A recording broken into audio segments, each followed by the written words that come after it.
Today, Zayin Adar, the 7th day of the month of Adar, as we spoke yesterday. Thanks to that day, the birth of Moshe Rabbeinu, that we have the Simcha, the miracle, that the whole month of Adar has been transformed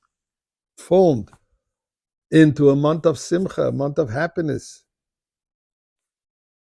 But what exactly is our relationship with Moshe Rabbeinu? Let's explore it in a moment, but first, our relationship with God is first of all to say thank you. Mizma l'soido, real adon kol haaretz. Ivdu es adonu b'simcha b'oy lefanav v'nana duka adonu Elohim hu esanu v'lo yanachna ama v'tzay marisa b'oy shor v'sodech hatzroisa v'shila. Hoidu loy baruch shemay ki toy v'adonai le'olam chasdei v'yadoi v'dor emunasoy. Let's give some tzedakah. Such a propitious, important day. May this day be the day where we can finally see Moshiach. You know, I have this fantasy in the Beis HaMikdash, somehow get myself close to Moshiach, Moshe Rabbeinu, should be standing next to each other, and take a picture, maybe even a selfie.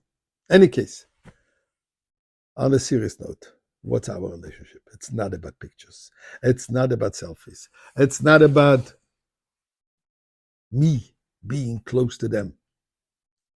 It's about our intimate connection to Moshe Rabbeinu. Let me explain. Moshe Rabbeinu is called by God Raya Mehemna, my faithful shepherd. Raya, shepherd, Mehemna, whom I trust. But Chassidus says there's a much deeper meaning.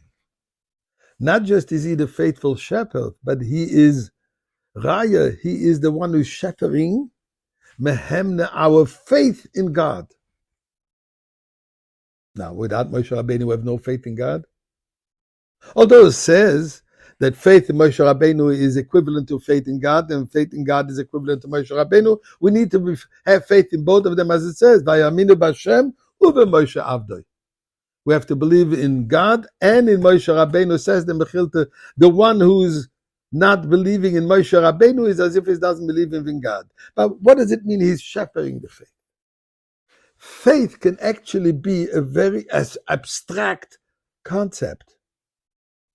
Talmud has an expression, Ganva pumachtar terachmone. A thief, as he's going to break into the basement, calls out to God, God, please help me. Now, this sounds schizophrenic. You know that you're going to do something you're not supposed to. You're going to break in against God's wish. Lo signoi, don't steal. Yet, you're calling out to God to help you. Why is that? If you believe in God, how can you steal? The answer is because the faith is a superficial concept. It's not internalized. It's based on Chachma. Chachma, which is a flash of wisdom. You can even have it in Bina, analyzed it, but it's still aloof. What we need is Das, to connect to that faith. That faith is internalized within me, that it's become part of my psyche, it's become part of my being, it becomes part of my behavior, it becomes part of my totality. So Moshe Rabbeinu's role actually is to implant that Das, that emunah, which is connecting us to it. Moshe is the Rabbeinu. What means Rabbeinu? Rebbe, our teacher. But Rabbi also stands for an acronym of 2 words, Rosh B'nai Yisrael, the head of the Jewish people. Just like the head contains the entire movement of the whole body, everything is connected to the head, so too every neshama, every soul is connected to Moshe Rabbeinu. And Moshe Rabbeinu is connected to each of those neshamas. In other words, Moshe Rabbeinu is helping us develop in us that full emunah based on das, on wisdom. Connecting. Moshe Rabbeinu led the people in the desert. They were called the Dor Deya, the generation of wisdom. In fact, 10 commandments were given to us individually, singularly, Because Moshe Rabbeinu saw to it that we should singularly receive it. And this is true in every generation. Every generation has its Nasi. Every generation has its Moshe Rabbeinu.